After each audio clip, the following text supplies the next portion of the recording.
Hello and welcome to the Chris Chan weekly update for mid-February 2020. Usually these weekly updates are all focused on Chris Chan's Twitter, because those are the things that he usually delivers us news on, but this week a lot more has happened, so we're gonna have to start looking at other sources. You might recall the official Chris Chan Sonichu medallion store on Etsy being sold by official Quick Mart, which are actually a group of teenage and college students called the Praetors. They sell these Sonichu medallions for $25, and as we can see, they have 317 sales. This means that they have grossed almost $8,000 from their attachment to Chris Chan. In case you don't remember, the Praetors stumbled upon Chris and began talking about how they could use his fame for profit. They agreed that they would cut him in on some of the money they made. Chris has no hand in making these medallions. They're only official because he has okayed the sale of them. The Praetors also made an exploitative video that they posted on YouTube some months ago that I have previously covered. Our story this week is going to start on the Kiwi Farms. On Friday, one user posted an alarming update from Quick, who is still acting as Sonichu. He then posts a text message quote from Chris. "My bad for not checking in as often as I ought to. I've been really focused and busy. But the path I am to take in opening the portal path from 1218 to C197 is becoming even more opaque and clear. It does pertain to the cytoelectric capabilities of quartz and lightning strike quartz, in particular the gate crystal and the celestial key.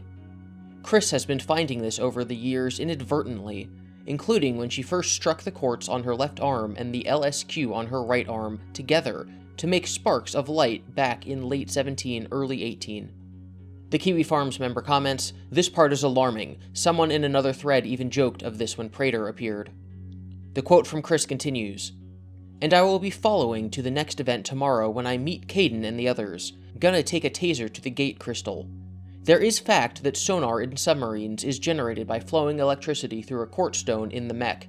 So, apply that to a heavily programmed and soulfully overpowered crystal. With both energies from Chris's soul and mind, as well as this body, it should make a massive resonance to make a break between universes in the dimension divide." Caden is, as far as we are concerned, the leader of the Praetors, or at least the one who contacts Chris the most. What Chris is saying here in his very Chris Chan manner is that he's going to use a taser given to him by the Praetors to electrify a piece of quartz crystal, which are in fact electrically conductive. That's how watches work, and according to Chris, submarines.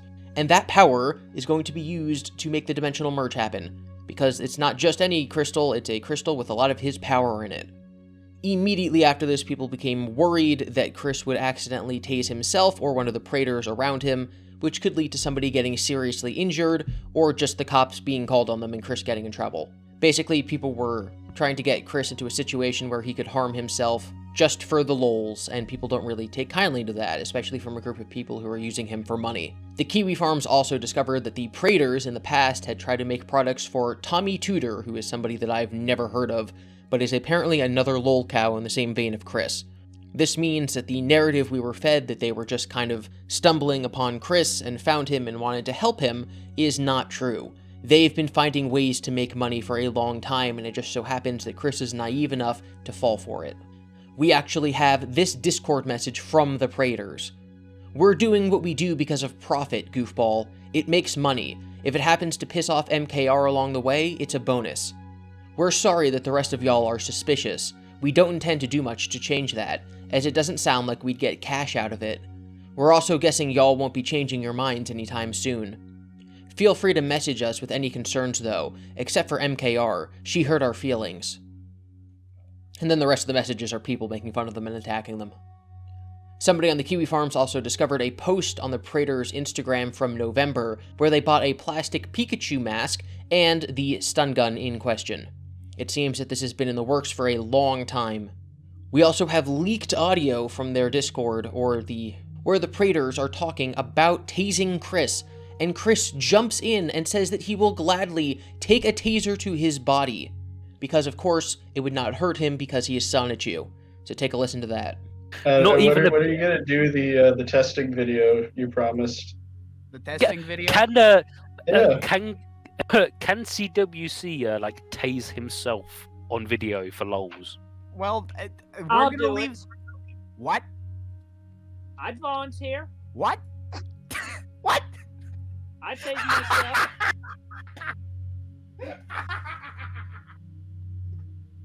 In serious and in joke, Look, I would. Look, are you sure though?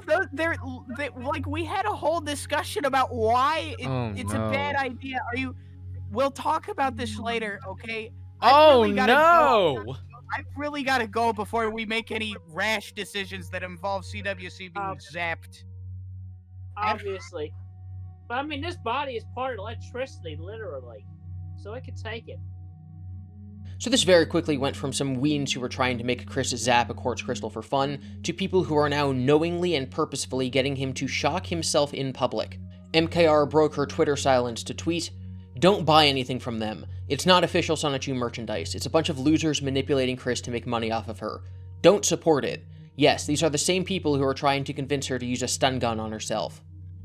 The watchdogs have also stated that Chris has only made roughly $400 off of the $8,000 taken in by the Praetors. This stun gun event was supposedly supposed to go on Saturday, February 6th, but so far as of the recording of this video, nothing has happened. It's still scheduled, it's still supposed to happen, Chris is still supposed to shock himself, but so far it has not happened. So now for some lighter news, we're going to jump over to Chris's Twitter for his usual nonsense. We have Silverquill, who I'm fairly certain is one of the, My Little Pony, whatever they're called. Analysis Anarchy? I don't remember. My Little Pony YouTuber. They say, "Per my art stream on Saturday night, I hereby convey upon Lightning Bliss the title of Cool. That's a rare combo of cool and cute. Henceforth, I shall consider you the coolest alicorn." And Chris said, "Actually, Silver, Chris had thought about that question less than a couple of years ago, and she came up with the term archangelic, as even in the dictionary it puts the two adjectives together under this term. Plus, for Lightning Bliss, it actually is more accurate." Beck joins in the conversation and says, "The word archangel has nothing to do with the words cool and cute." Chris, of course, has to say, "She found it as a synonym of both original terms in a Google search," and then says nothing else about this topic. Mr. Simplistic has some new Sonichu fan art? Hater art? I don't know what to call it. We got Sonichu here saying, "Hey guys, look, it's my new dad." And then you have a robot Sonichu. "I love my son." And Chris says, "That really offends me. Also, what's with the Rayman ghost limbs?" That's in reference to the hands just kind of floating there and there not being any arms, which is kind of how Rayman looks. Chris actually remembered his husband's birthday this year and posted about Mewtwo's Creation Day on February 6th. He very often forgets it.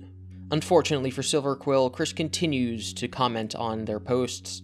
Silverquill says, "So unless I'm misinformed, today saw the season finale of Pony Life. That means that we should all be as close to the same page as possible. What do you think of the series?" Chris says, "Yeah, that mess, as foreseen long beforehand, was not good.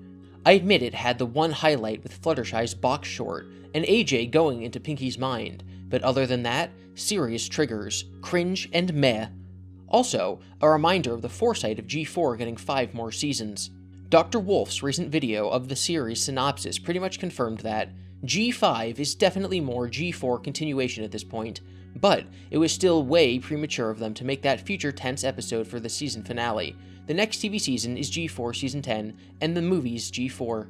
So, in case you're not up on the My Little Pony drama going on behind the scenes with Chris Chan, they will occasionally reboot My Little Pony, so Friendship is Magic, which is the one that got popular and spawned the Bronies, is Generation 4, or G4.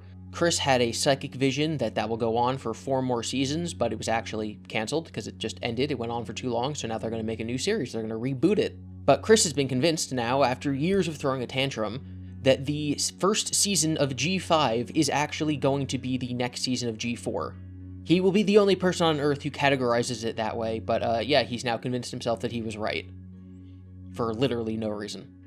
Powerful. Chris Chan sent me a slime Poudrin, a real one mined in Arizona, crossed over through the veil from C197 perhaps? Most likely. Tempted to crunch it for some slime, but I'll hang on to it for a keepsake. Thanks. And it's a picture of what looks like a geode. I'm not entirely sure what kind of rock it is. Some random guy on Twitter says, interesting, do you think it has any magic energy? And Chris says, yes, it does. It seems that Ben Saint returned the favor. Chris says, and a slimed coin from Ben Saint will soon enough be as valuable like a precious stone. Even souvenir coins are collectible. Also, with that coin and that pair of pins, a bunch of other pins and a few patches that Ben Saint also sent. And he has a picture of a bunch of merchandise that he got from Ben Saint. That's great. Hey y'all, just a quick note, since it is Super Bowl 2021 today, Chris is not into watching football and sports games that much, so Super Bowl is not a big thing with her. Not gonna be watching it. Me, however, we actually play and practice our sports and activities back home. So if Sonichu is into sports, why isn't Sonichu watching the game? Another Twitter reply person just posts more of the art that Mr. Simplistic made about Sonichu's robot dad and says, why don't you recognize Robo-Dad? And Chris said, he's not canon or existent in C197. But he is existent in one universe, isn't that right, Chris? Here's a new take on a classic. 99 bottles of water on the wall, 99 bottles of water, quench your thirst, hydrate yourself, 0 bottles of water, put a filter on the tap, refill the bottles, 99 bottles of water on the wall. That was horrible. Water has too many syllables compared to beer. It just doesn't work. Balzac says, at Christian, I know your birthday isn't for a couple more days, but I couldn't contain my excitement. Happy birthday, Christine. Here's to many more. And there's this obviously very poorly drawn picture that is meant to mock Chris that says, happy birthday, Christine. And unlike all the other fan art, which Chris constantly critiques, he doesn't seem to understand that this is making fun of him, and instead takes issue with the fact that his birthday isn't in a couple more days, it's in 15 days, which is apparently just too many to be a couple. And that is the end of the Christian Weekly Update this week. Obviously, we're kind of left in the middle of an ongoing saga here now that the Praters have stepped up and become Idea Guys 2.0, profiting off Chris and actually attempting to physically harm him. Just fantastic. If you want updates as they happen, I am posting them on Twitter. A lot of this information I actually put on my Twitter over the last couple of weeks, and I posted some of it on YouTube as well. I'm going to start using my YouTube posts very similarly to how I use Twitter, but usually only for Christian-related stuff.